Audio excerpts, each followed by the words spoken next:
which vehicles are most at risk?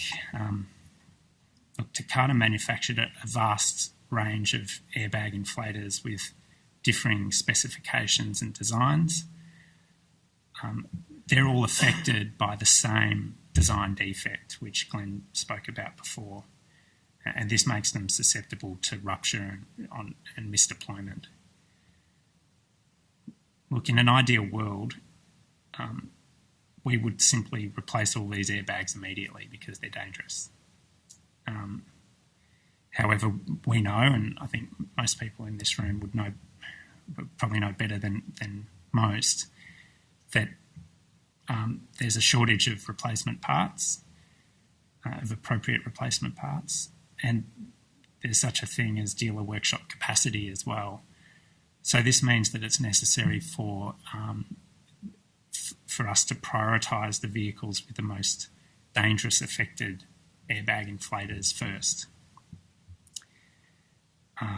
To that end, the recall notice gives priority to the replacement of what are called, what have been come to be known as alpha airbag inflators, and I'm sure most of you have heard that term.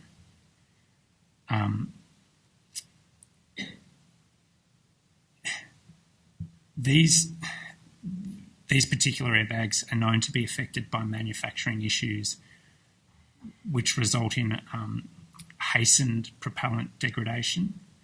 So it's the same problem, it just happens more quickly.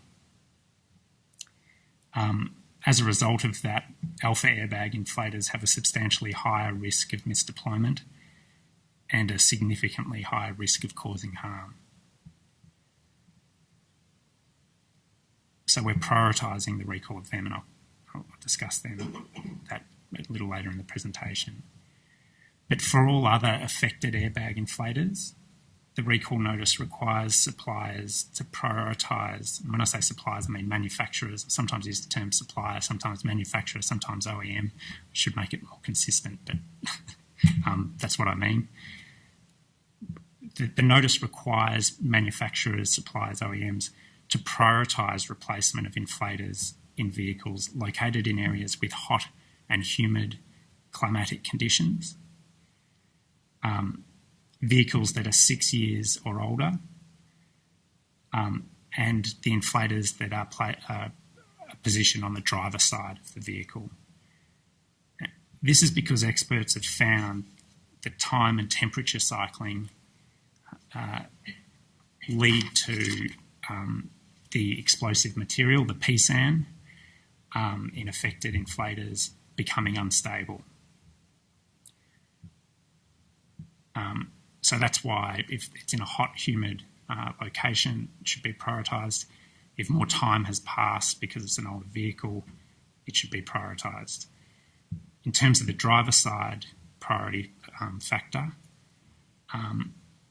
well, there's a few things. First of all, the proximity of the driver side inflator to the driver, and secondly, the fact that there's usually a driver in an affected vehicle when airbags are deployed and not always a passenger,